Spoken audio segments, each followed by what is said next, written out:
The iron chains rattled with each labored breath he took, the sound echoing through the vaulted ceiling of the Viridian Court's judgment hall. Kyle pressed closer to the marble pillar, trying to remain invisible among the crowd of nobles and courtiers who had gathered for what they were calling entertainment. She shouldn't be here. Omegas weren't allowed in the inner court, not without a noble's explicit permission. But when whispers had spread through Ashvale that morning about the Beast King being brought to trial, something had pulled her here. Some instinct she couldn't name. "Behold!" Lord Cassian's voice rang out, smooth as silk and twice as dangerous. The king's high inquisitor stood on the raised dais, his silver robes pristine against the crimson banners of the crown. The so-called Alpha King of Silverpine, Theron the Untamed, brought low at last. The man chained at the center of the hall was massive, even on his knees. Dark hair fell across a face carved from granite, obscuring eyes that Kale somehow knew would be extraordinary. His clothes, once fine, hung in tatters that revealed a warrior's body marked with wounds. Silver cuffs bound his wrists, not iron, Kale noted with growing dread. Silver meant they knew what he was. "The charges are numerous," Cassian continued, circling his prisoner like a predator. "Trespassing on crown lands, refusing the king's authority, violating the treaty that protected his sister, Princess Mira, in exchange for peace, existing as an abomination against nature itself." He paused for effect. "The sentence is death by silver blade at dawn." A murmur rippled through the assembled nobles. Excitement, fear, and bloodlust mixed in equal measure. "Unless," Cassian added, his lips curling into a smile that made Kale's stomach turn, "someone wishes to claim him. 10 gold sovereigns and he's yours to do with as you please." Kale's heart hammered against her ribs. 10 gold sovereigns was more money than her entire village would see in 5 years. "Come now," Cassian taunted when silence greeted his offer. "Surely someone here has use for an alpha? Think of the work you could extract from him." A few nobles laughed. One young lord stepped forward with clear interest. "What guarantee do we have that he won't tear our throats out the moment those chains are removed?" "None whatsoever," Cassian replied cheerfully. "That's what makes it exciting." Kale watched as the prisoner, Theron, finally lifted his head. His eyes swept across the crowd, and she caught her breath. They were gray and fierce and utterly unbroken despite everything they'd done to him. When his gaze found hers across the crowded hall, something electric passed between them. Recognition, though they'd never met. His eyes widened fractionally, and she saw his nostrils flare as if catching a scent. Then Cassian grabbed a fistful of his hair, yanking his head back. 8 gold then, 6. Come, someone must want him. But no one moved. "Very well." Cassian sighed dramatically. "I suppose we'll proceed with the execution, though it seems such a waste. The last of the old bloodlines," ended with a whimper rather than a roar. "Wait." The word escaped Kale's lips before her mind could catch up. Every eye in the judgment hall turned toward her. The weight of their stares was crushing, but Kale forced herself to step out from behind the pillar. Her plain brown dress marked her clearly as an Omega of no rank or standing. "An Omega?" Cassian's perfectly sculpted eyebrows rose. "How amusing! Tell me, little Omega, do you have 6 gold sovereigns hidden in that shabby dress?" Kale's cheeks burned, but she kept her chin up. "No, my lord." "Then what exactly are you waiting for?" Kale's eyes found Theron's again. She saw surprise there now, and something else. A warning, perhaps. A plea for her to turn away, to save herself. That decided her. "I'm waiting to make you an offer you can't refuse," she said, her voice steadier than she felt. Cassian laughed, a sound like breaking glass. "This should be entertaining." "Please do enlighten us all." Kale's mind raced. She had nothing. No money, no status, no leverage, nothing except. "One night," she said clearly.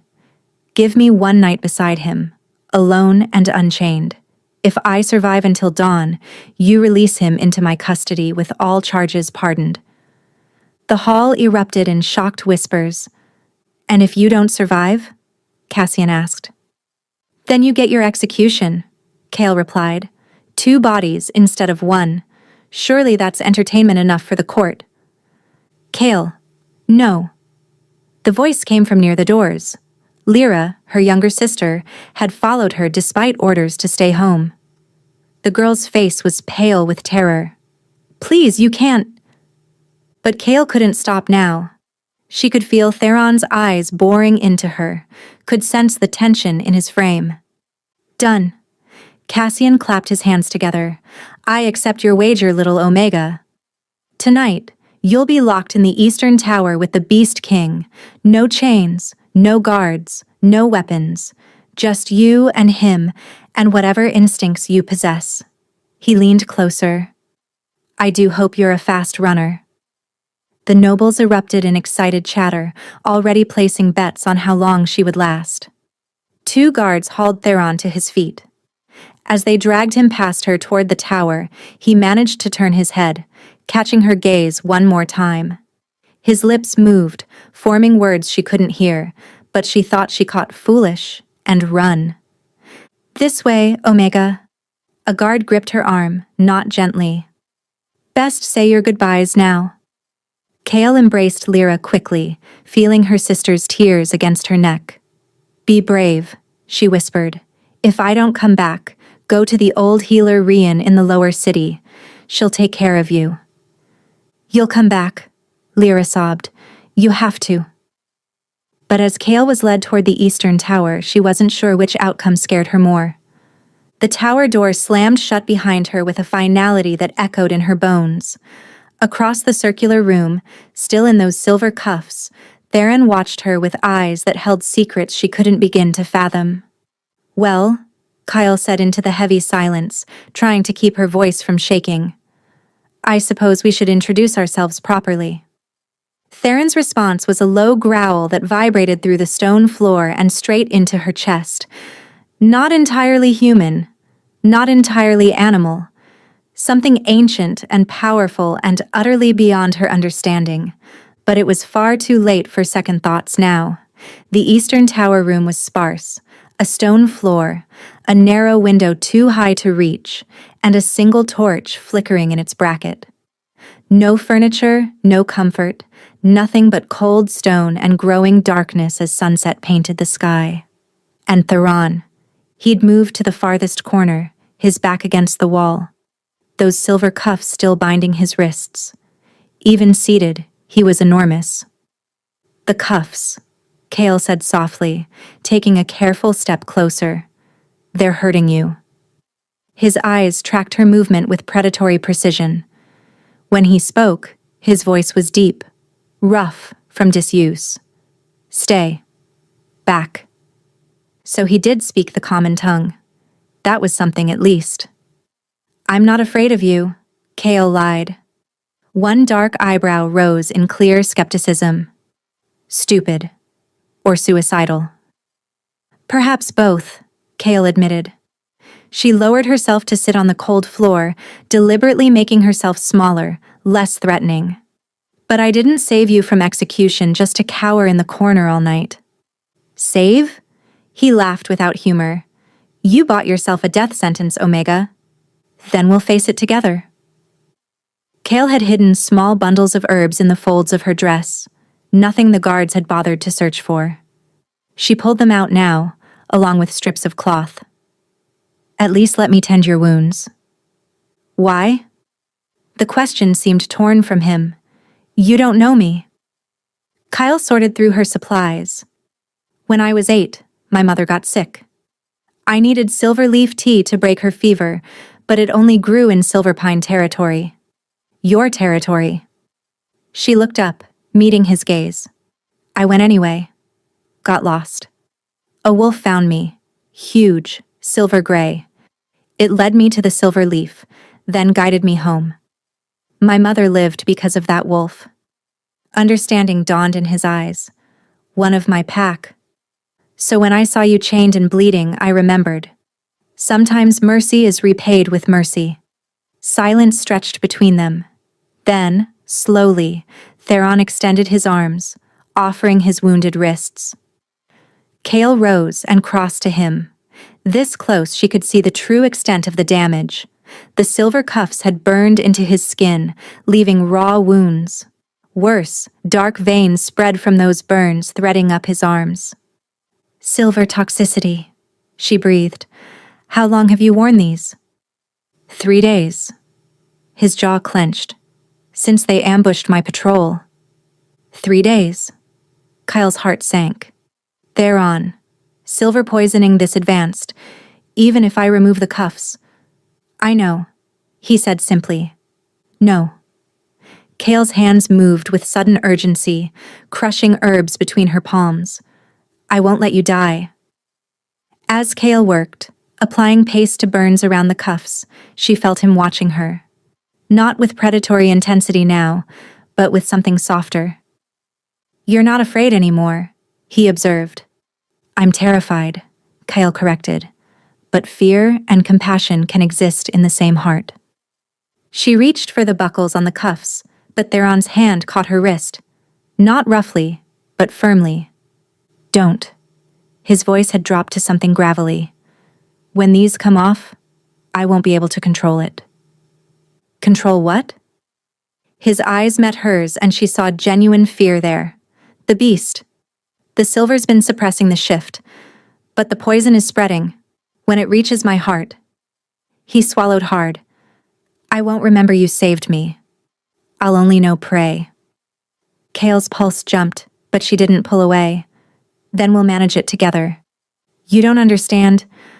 "I understand that silver toxicity will kill you within hours," Kale said firmly. "Let me help." "Please."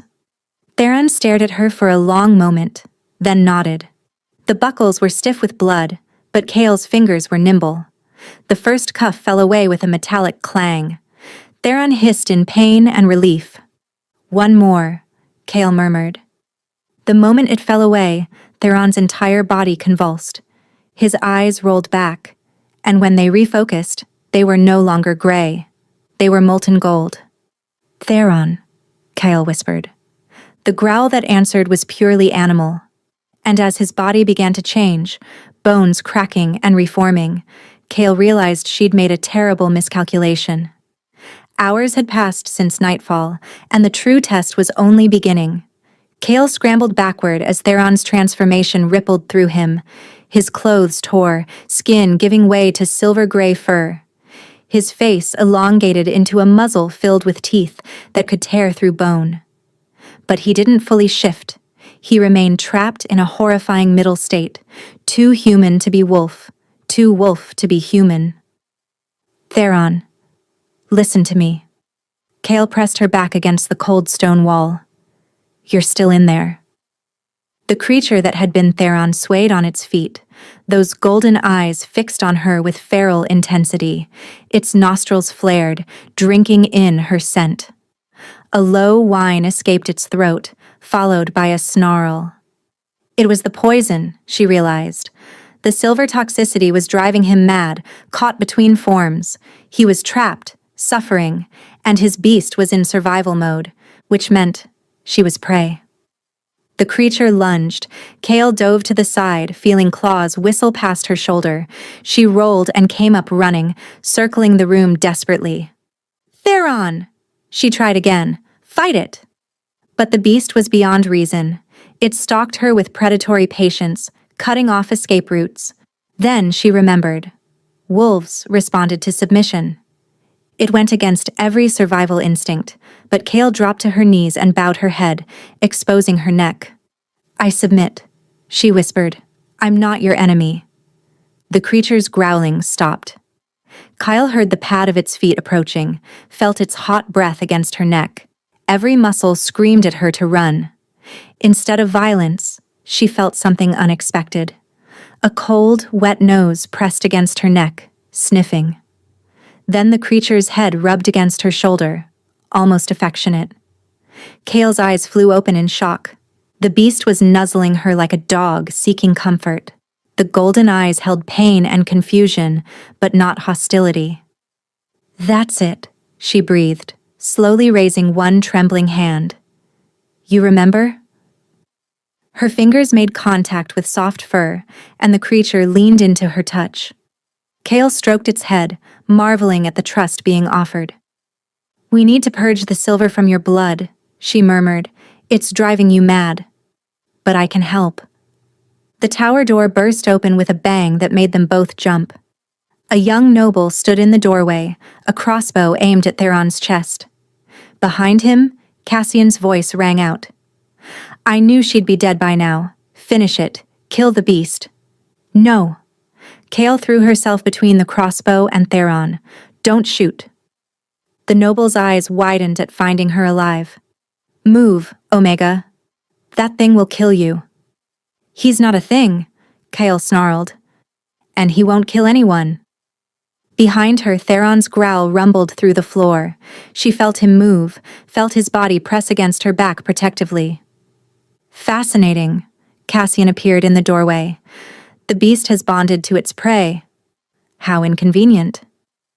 "The wager was until dawn," Kale said. "Hours remain before dawn." "You're breaking your own terms by interfering." "The wager," Cassian replied smoothly, "assumed you'd be dead by now." "Clearly we underestimated you." He nodded. "Fire." The noble's finger tightened on the trigger. Kale saw it happening in slow motion, the bolt releasing, and knew she couldn't let Theron die. Without thinking, she reached behind her, her hand finding thick fur. And something happened that she would never be able to fully explain. Power erupted from her palm, bright, golden, warm as summer sunlight. It poured into Theron, and she felt his agony, felt the silver poison burning through his veins, felt the beast's confusion as if it were her own, healer's magic, the forbidden gift that had caused her grandmother to be burned at the stake.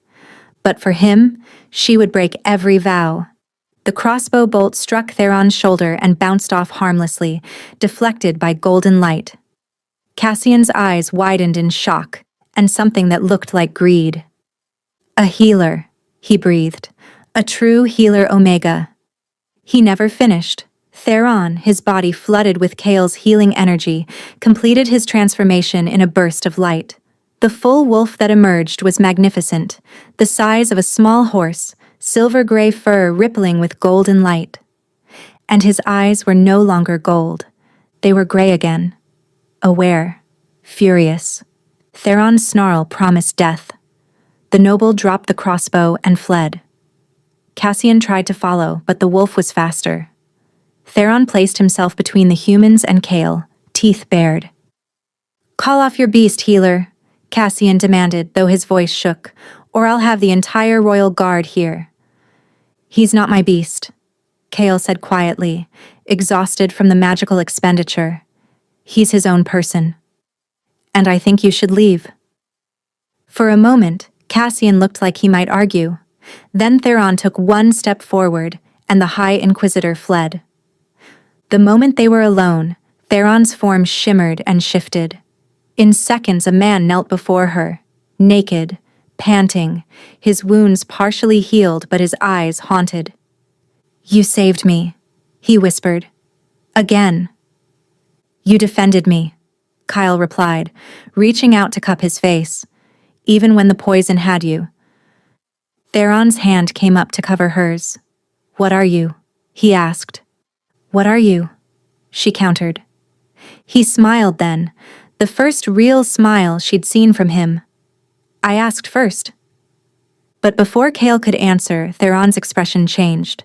His eyes widened, his nostrils flared, and he leaned in close, breathing deep. "Your scent," he said, his voice rough. "It's changing." "How?" Then his eyes flashed gold again, but different this time. Not poison madness, something else entirely.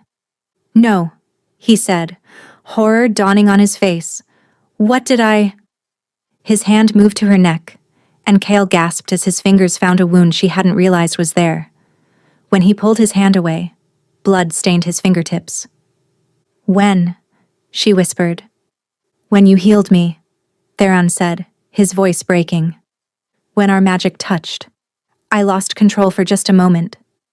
He looked at her with devastation. Kale, I'm so sorry. I marked you. I claimed you. And if we don't complete the bond, what happens? Theron's next words confirmed her worst fear. You'll die within 3 days. Kyle's hand trembled as she touched the bite mark on her neck. The skin around it felt hot, and thin black veins spread from the wound like cracks in glass. 3 days, she repeated numbly. Theron paced the tower room, running his hands through his dark hair. He'd wrapped himself in torn remnants of his clothes. An alpha's claiming mark bonds 2 souls. It's meant to be mutual, consensual, completed with both parties willing. His voice cracked. What I did, marking you without consent, it's incomplete. The bond is trying to form but can't. It'll consume you. Can't you just mark me again? It doesn't work that way. Theron stopped pacing. To complete it, you would have to mark me in return. But you're human, Kyle. You don't have the strength. He stopped. Wait. The healing magic. You're not just human, are you? Before Kale could answer, footsteps echoed in the stairwell. Theron positioned himself between Kale and the door. When the door opened, it was a woman in deep purple robes, flanked by guards. She was perhaps 50, with silver-streaked hair and sharp eyes. I am Magistra Rian, she announced, chief physician to the crown. Lord Cassian witnessed your display of magic and has requested I examine you both. I'm fine, Kale said quickly. Rian's sharp eyes missed nothing. She stepped closer, and Theron growled low. Peace, Alpha King, Rian said calmly. I mean her no harm. But Lord Cassian has questions about healer magic and alpha bonds. The way she said it made Kale's skin crawl. What does Cassian really want? Rian's expression flickered. Lord Cassian is interested in many things. The nature of bonds, the properties of shifter blood, the military applications of both. She paused, especially when combined with healer magic. Kale's blood ran cold. Why? Because he's been developing a weapon, Rian said quietly, glancing at the guards. A poison that specifically targets shifters. He's been testing it on captured wolves, the ones disappearing from border villages. Theron's growl deepened. Genocide. It gets worse, Rian continued. The poison works, but some shifters are developing resistance. Cassian needs alpha blood, your blood specifically, to perfect it. She looked at Kale with pity. And now he knows there's a healer who might counteract it. He'll use you to test the poison until even your magic can't stop it. Then he'll unleash it on every shifter settlement, Theron finished hollowly. One of the guards shifted uncomfortably. Magistra, we should return. I know. Rian pulled out a small knife and pricked her own finger, letting blood fall into a vial. There. I have my sample. She held Kyle's gaze meaningfully. I'll report the Omega shows no bond mark. No magic. Just a foolish girl who got lucky. Why help us? Kyle asked. Because I took an oath to heal, not help monsters commit genocide. Rian moved toward the door, then paused. When you leave this tower at dawn, go east through the servants' quarters. There's less traffic. And your sister is being held in the lower kitchens. I'll see she's moved somewhere safer. It was a warning, an escape route. We can't trust her, Theron said once they were alone. What choice do we have? Kale pressed her hand against the bite mark, feeling the heat spreading. Before Theron could answer, the door burst open. This time it was Cassian, his face twisted with rage. Rian says you're clean. I don't believe her. His hand shot out, grabbing Kyle's jaw and forcing her head to the side. His eyes widened at the bite mark. There, he breathed triumphantly. You're bonded. You're his mate. Theron moved with supernatural speed, slamming Cassian against the wall. Don't touch, Her. Guards poured into the room, crossbows raised. "Stand down, beast, or I'll have her shot." Cassian wheezed. Not to kill. Just enough to hurt. Theron's body shook with barely restrained violence, but he stepped back. Better. Cassian smoothed his robes. Here's the new arrangement. You, Alpha King, will provide blood samples. Daily. And you, Healer, will demonstrate your gift. On shifter prisoners. His smile was poisonous. Refuse, and I'll execute your sister and mine. I have both girls in custody now. Kale's world tilted. Princess Mira, too. She violated the treaty by attempting to rescue her brother, Cassian said pleasantly. Now, who wants to cooperate first? The laboratory beneath Viridian Court was a nightmare. Kale counted 7 cages, each containing a shifter in various stages of poisoning. Their whimpers echoed off stone walls. Beautiful, isn't it? Cassian gestured at his collection. 3 years of research. He pulled a vial from a cabinet. The liquid inside was viscous and black, shot through with silver. Aconitum mortis, wolfsbane extract enhanced with alchemical silver. 1 drop causes paralysis. 2 drops cause organ failure. He pointed to a corner cage. The shifter inside, a young woman, lay motionless except for shallow breathing. Black veins covered every visible inch of skin. She received 3 drops 4 hours ago, Cassian said clinically. I estimate another hour before her heart stops, unless your healing magic can save her. Kale's hands clenched. This is monstrous. This is progress. Cassian's eyes gleamed. Shifters are an aberration. We're simply correcting nature's mistake. By torturing civilians? Theron's voice was deadly quiet. They'd chained him to the wall with silver-reinforced manacles, the metal already burning his wrists despite Kale's earlier healing. These are farmers. Families. They're animals, Cassian countered. He turned to his assistant. Bring the Alpha's sister. The door opened, and guards dragged in a struggling young woman with Theron's gray eyes. Her hands were bound, her clothes torn, but she held her head high. Mira, Theron breathed, his face draining of color. Here's what's happening, Cassian said. You'll let Peter drain a pint of your blood. And you, Healer, will save the dying shifter. If either refuses or fails, I inject Princess Mira with a fatal dose. Kale met Theron's eyes across the laboratory. She saw his anguish, his helplessness. Understood, Kale whispered. The next hour was horror. Kale knelt beside the cage, hands pressed against the dying shifter's skin, pouring healing magic into a body that was more poison than blood. She felt the woman's pain as her own, felt organs shutting down.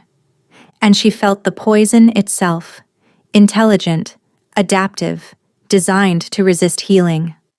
Fascinating, Cassian murmured, taking notes. The healing magic slows the poison but doesn't eliminate it. The shifter's regeneration feeds the toxin. He glanced at Theron, whose blood was being collected. Alpha blood will make it even more potent. She's dying, Kale gasped, sweat pouring down her face. Then she dies, Cassian said without emotion. No. The word came from Mira. Kale, stop. Look at your hands. Kale looked down and cried out. Black veins, identical to those on the poisoned shifter, were spreading up her arms. The bite mark on her neck was bleeding again. The bond is siphoning your energy, Mira explained urgently. Without completion, every time you use magic, you're feeding the mark instead of yourself. You'll burn out. Excellent observation, Cassian said. Which brings us to the next phase. What happens when a bonded pair is kept apart? He nodded to guards. Take the Alpha King to the eastern cells. The healer stays. No. Theron fought his chains with such violence that stone cracked. Cassian, the bond will kill her. I know, Cassian said cheerfully. That's the point. As guards began dragging Theron away, a commotion erupted from the corridor. Shouting. The clash of steel. Then, an explosion that shook dust from the ceiling. Cassian's face went white. What? The laboratory door exploded inward. Through the smoke stepped a massive gray wolf, flanked by a dozen others. They moved with military precision. The lead wolf shimmered and shifted, becoming a man. Commander Darius, Theron's second-in-command, bare-chested and battle-scarred. "Release my king," Darius snarled, "or I paint these walls with your entrails." Chaos erupted. Guards fired crossbows, but shifter wolves were faster. They moved like liquid shadows, disarming with brutal efficiency. Cassian fled toward a hidden door, grabbing vials from the cabinet as he ran, but Mira, somehow free, tackled him. He wrenched free from her grasp and disappeared through the passage, vials clutched in his hands. Darius ripped Theron's chains from the wall. "Can you shift?" "Not safely," Theron gasped. "The toxin in my blood. If I shift, it'll become airborne. Then we carry you." Darius whistled sharply. He turned to Kale. "You're the healer. Come." "The others." Kale gestured at the cages. "No time," Darius said grimly.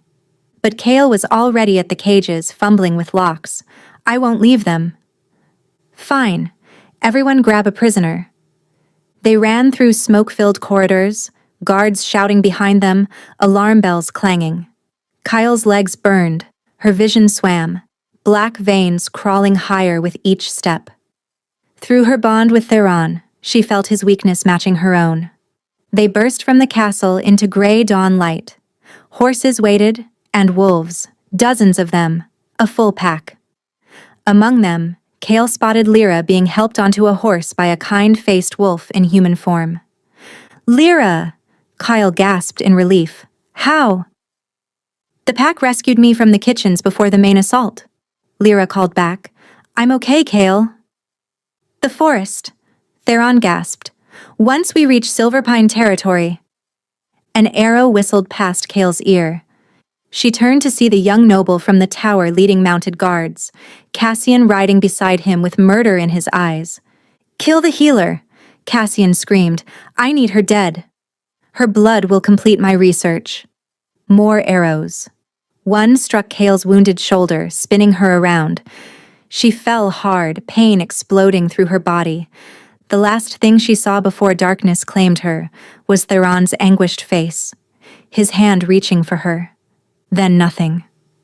Kale woke to softness. After the ordeal in the castle, the sensation was foreign, but pain doesn't exist in dreams, and her shoulder throbbed with each heartbeat. "Easy." Hands pressed her back down, gentle, female hands. "The arrow's out, but you lost blood." Kale's eyes focused. She was in a circular room with wooden walls carved with patterns of wolves and moons. Herbs hung from rafters. The woman tending her was perhaps 60, with silver hair braided with feathers. "Where?" "Silverpine territory," the woman said. "My healing house in the heart of Packlands. I'm Niara, High Priestess of the Moon Temple and Keeper of Bond Magic." She helped Kale sit slowly. "You're safe. Cassian can't reach you here. Your sister is safe too, sleeping in the next room." Kale's hand flew to her neck. The bite mark felt like fire. "Theron. Where's Theron?" Niara's expression grew grave. "The Alpha King lives." "Barely. Bond separation and the lingering silver toxicity are killing him." She paused. "It's killing you both." "Then let me see him." "You can't." "Not yet." Niara pulled out a leather-bound book. "When an alpha marks an omega without consent, without proper ritual, the bond becomes parasitic instead of symbiotic. Instead of two souls supporting each other, the mark tries to consume the weaker soul. In this case, you." She touched Kale's forehead, and suddenly Kale could see the bond, a silver thread connecting her heart to something distant, fraying, turning black. "How long?" Kale whispered. "A day. Perhaps less." Niara closed the book. "To complete the bond properly, you would need to mark him in return. But you're human, Kyle. You don't have an alpha's strength, bite, or ability to forge soul bonds. But I have magic, Kale protested. Your healing magic is keeping you alive longer than any human should survive, Niara interrupted. But it's also why Theron stays away. A new voice spoke from the doorway. My brother believes proximity makes the incomplete bond worse, that his presence is killing you. A young woman with gray eyes stepped in, Mira. He's ordered that you be kept comfortable and that under no circumstances is he to be told when you die.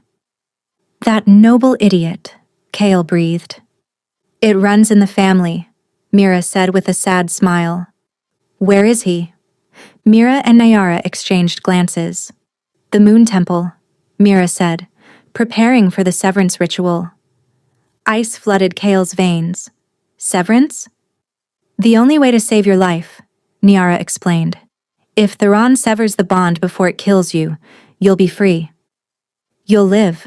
The process will likely kill him. His wolf won't survive losing its mate. But you'll survive.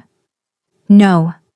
Kale tried to stand, gasping as pain lanced through her wounded shoulder. You don't have a choice, Mira said gently. The ritual begins at moonrise. Less than an hour. Kyle looked between them desperately. You said I don't have an alpha's bite, that I'm too weak.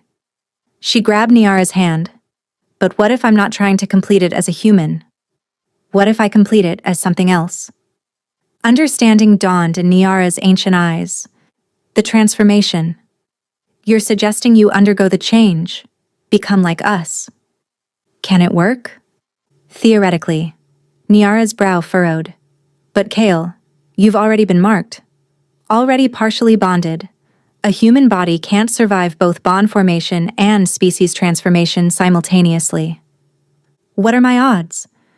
Niara hesitated. 1 in 50. And if I do nothing? You die today. Certainly. Kale met her eyes steadily. Then I'll take 1 in 50 over 0. Show me how. You stubborn, brave fool, Mira whispered. You're perfect for my brother. Niara studied Kale, then nodded. Very well, but we must hurry. The transformation takes 45 minutes with the Blood Moon's power, and if Theron completes the severance before you finish. They dressed Kale in a white robe and led her through the Pack village. Shifters stopped to watch her pass, expressions ranging from curiosity to pity. The transformation chamber was underground, carved from living rock. Sigils covered every surface, glowing with soft blue light. In the center stood a pool of water that looked like liquid starlight. The pool is fed by the sacred spring, Niara explained, helping Kale undress. It contains concentrated wolf essence, the pure magic that makes us what we are. Immersion will trigger transformation, but Kale? She gripped the young woman's shoulders. It will hurt. More than anything you've experienced. Your bones will break and reform. Your muscles will tear and rebuild. Your soul will be reshaped. I understand. If you survive, Niara said quietly, you'll be Pack. Forever. You can never return to your human life. Is this worth that sacrifice? Kale thought of her quiet life in Ashval, everything she'd known. Then she thought of Theron, his eyes, his gentle strength, the way he'd defended her even when poison drove him mad, the way he was willing to die to save her. Yes, she whispered. It's worth everything. She stepped into the pool.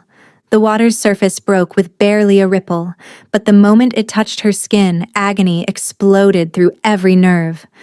Kale opened her mouth to scream, and water rushed in, burning like liquid fire.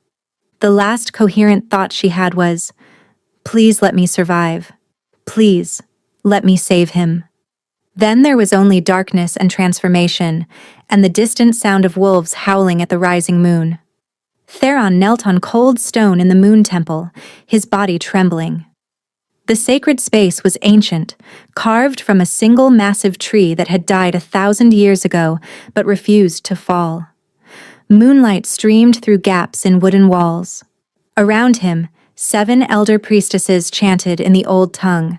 On the altar before him lay a silver knife, blessed silver that could cut bonds instead of flesh. "Are you certain, Alpha King?" The eldest priestess, Keeper Morvana, stood before him with the knife. "Once the bond is severed, there is no remaking it. Your wolf will die. You will die. But she will live." "I'm certain," Theron said, though the words tasted like ash. Every cell screamed against this, his wolf howling at the thought of losing its mate. He'd already killed her once with that mark. He wouldn't do it again. "Then we begin." Morvana raised the knife. "When I cut the bond thread, you must not fight it." Theron closed his eyes, reaching for the silver thread that connected his soul to Kale's. He could feel her through it, her pain, her fear, her determination. "I'm sorry," he whispered across the distance. The bond suddenly flared white-hot. Theron gasped, his eyes flying open. Through the connection, he felt something massive happening to Kale. Transformation. She was attempting the change. "No," he breathed. "Kale, don't." "What's happening?" Morvana demanded. "She's trying to become like us," Theron said, horror and awe warring. "She's transforming so she can complete the bond." The priestess's chanting faltered. "That's impossible," one whispered. "No human can survive transformation while bonded." "I know." Theron was on his feet.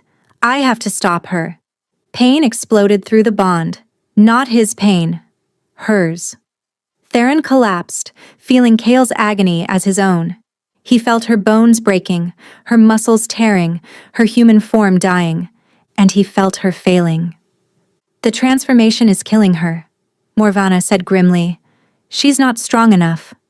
The bond is draining her life force faster than the pool can rebuild it." "Then give her mine." Theron grabbed the silver knife and drew it across his palm without hesitation. Blood welled up, glowing faintly with alpha power. "The bond is connected. If I feed her my strength..." "You'll die," Morvana said flatly. "You don't have enough life force for both." "I don't care." Theron pressed his bleeding palm to his chest over his heart. "Bond magic works both ways. I can send energy as easily as receive it." "In theory." "That's an order, Keeper." Morvana hesitated, then nodded. "As you command, my king." She began to chant again, different words, a pattern meant to reverse bond energy flow. Theron felt the shift immediately. The bond, which had been pulling from Kyle, began pulling from him instead. His life force poured down that silver thread, rushing to fill the void where Kale's human self was dying. The pain was exquisite. Every breath became a battle. Theron felt his body shutting down, felt his wolf retreating deeper, conserving strength. But through the bond, he also felt Kale's transformation accelerating, felt her bones finishing their reshaping, her muscles completing reconstruction, felt the moment when her human body died, and a wolf was born. The bond suddenly flooded with power. Not his flowing to her, but hers flowing to him. Strong, pure, blazing with healer magic and wolf essence. "Impossible," one priestess breathed. Through the temple doors burst a wolf unlike any Theron had seen. She was smaller than pack wolves, with fur the color of moonlight on snow, and eyes that glowed gold with healer magic. The aura surrounding her was pure, radiant, powerful enough to make sacred wards shimmer. She shifted mid-stride, becoming a woman with silver-white hair and golden eyes, naked and covered in transformation blood, but alive.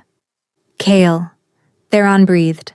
She crossed the temple in 3 strides and dropped to her knees beside him, hands cupping his face. "You were going to sever the bond. You were going to die." "To save you," he said simply. "You beautiful idiot." Her thumb traced his cheekbone. "I'm not worth your life." "You're worth everything." Theron's hand covered hers. "Kyle, I'm sorry. For marking you without consent. For nearly killing you." She silenced him by pressing her lips to his. The kiss was brief, but sent shockwaves through the incomplete bond. "I consent," she whispered against his mouth. "I understand what the bond means now. I understand what we could be together." Her golden eyes searched his. "I choose you, Theron. I choose this. So stop apologizing and let me finish what you started." "The claiming," Morvanna said quietly. "Through the completed bond, you'll be able to speak mind to mind, a gift of true mates." Theron's heart thundered. "Kale, are you sure? Once done, it's permanent. Forever." "I know." She smiled, fierce and wild. "Sounds perfect." She leaned in, her lips finding the spot where his neck met his shoulder. Theron tilted his head, offering his throat in submission and trust. When her teeth sank into his flesh, the world exploded into light and sensation. The incomplete bond shattered, and in its place formed something new. Something complete. Something unbreakable. Two souls becoming one. "Mine," Kale whispered. "Yours," Theron answered, and the moon temple sang with the power of a completed bond. For 3 heartbeats, there was only light, and the overwhelming completeness of two souls merged into one. Kale felt Theron's thoughts as clearly as her own, felt his love and relief and fierce protective joy. And through their new connection, she could speak directly into his mind. "Is this real?" she thought. As real as breathing, Theron's voice answered in her head. "We're bonded. Forever." Then the vision hit them both. Through the completed bond, enhanced by Kale's healer sight, they saw Cassian. Not in Viridian Court, but closer. He was in Silverpine territory with 50 soldiers, carrying vials of perfected poison and riding hard toward the Pack village. "He's coming," Kale gasped aloud, pulling back from Theron's shoulder. Blood stained her lips, but the bite mark on his neck was already healing, leaving a silver scar matching hers. "He knows where we are." Theron was on his feet instantly, the bond flooding him with strength, the lingering effects of silver toxicity finally purged by their completed connection. "How long?" Kale closed her eyes, letting her new wolf senses stretch out. "An hour. Maybe less." She looked at him, fire in her eyes. "He's going to poison the water supply. The sacred spring feeds the village. If he succeeds, the whole pack dies." Theron's hands clenched. "We need to evacuate." "There's no time," Morvanna interrupted. "The spring is only 10 minutes from here." "Then we stop him," Kale said simply. She turned to Theron. "You said the bond goes both ways now, that we can share strength, abilities, and senses and instincts." Theron finished, understanding dawning. "What are you thinking?" She smiled, all wolf now. "I'm a healer who can sense poison at a distance. You're an alpha who moves faster than any human. Together." She held out her hand. "We're unstoppable." Theron took her hand, and the bond flared bright. "Together," he agreed. They ran, not as humans, but as wolves. Theron in his silver-gray form and Kale in her moonlight white one. Through the bond, they moved as one entity, Kale's healer senses guiding them while Theron's predator instincts plotted the route. Behind them, the pack mobilized. Darius rallied warriors, Mira organized village defenses, and Niara began a protective ward around the sacred spring, a temporary barrier that could hold minutes, not hours, against concentrated poison. "There," Kale's voice echoed in Theron's mind through their bond. "I smell the poison. 30 soldiers ahead, with Cassian in the center. Can you sense which ones carry the vials?" Kale's consciousness expanded, her healer magic flowing through the bond and amplifying Theron's acute senses. Suddenly they could see with perfect clarity, heat signatures, heartbeats, the chemical scent of wolfsbane and silver. "Cassian has the master vial on his belt," Kale reported, "but 5 soldiers each carry backup doses." We need to take them all simultaneously, or they'll dump it out of spite. We need the pack. As if summoned, wolves poured from the forest. Not just warriors, but the entire pack. Elders who could still fight. Adolescents eager to defend their home. Even Mira in her sleek gray form. My king. Darius's mental voice was full of determination. We stand with you. Theron's heart swelled with pride. Then let's end this. The attack was swift and coordinated. Pack wolves emerged from undergrowth on all sides, surrounding Cassian's forces. Soldiers raised crossbows, but they were trained to fight humans, not a supernatural pack moving with hive-mind precision. Kale had never fought like this, with teeth and claws, but through the bond, Theron's battle instincts guided her. She moved like liquid shadow, disarming soldiers before they could fire, using her small size and speed to advantage. But her real target was Cassian. The High Inquisitor stood at the center of his collapsing formation, the Master Vial held high. "Call them off, Beast King!" he screamed. "Call them off, or I dump this entire vial in the stream!" Theron shifted to human form, standing unafraid before his enemy. "You'll die if you do. My pack won't let you leave this forest alive." "Then we all die together," Cassian snarled. "If I can't purge the world of your corruption, at least I can take your pack with me." His hand tilted, the vial tipping toward the babbling stream that fed into the sacred spring. Kale was faster. She shifted mid-leap, becoming human as her hand closed around Cassian's wrist. Her healer magic flared, and suddenly she could see the poison for what it truly was. Complex, adaptive, but ultimately just a collection of chemical bonds that could be broken. "No," she said quietly, her golden eyes blazing. "Not today."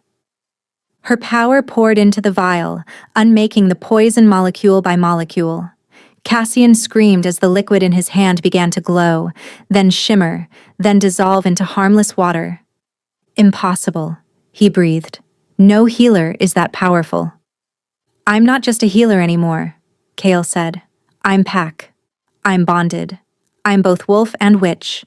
And you will never harm my family again." She released his wrist and stepped back. Cassian stumbled, staring at the empty vial. Around him, his soldiers had been disarmed and subdued, including the young noble from the tower who now knelt with his hands bound. The pack circled closer, growls rumbling like thunder. "You've lost, Cassian," Theron said. "Surrender, and you'll face trial under pack law." For a moment, Cassian looked like he might choose death. Then his shoulders sagged. "I surrender." The pack erupted in howls of victory. They'd defended their home, saved their spring, ended the threat.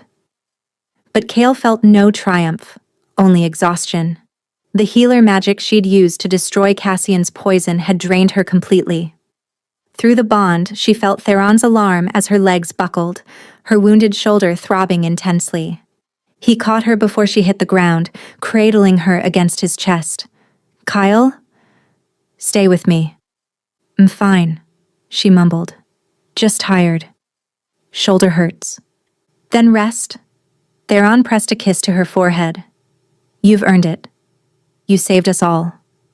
As pack wolves began securing prisoners, Theron carried Kale back toward the village.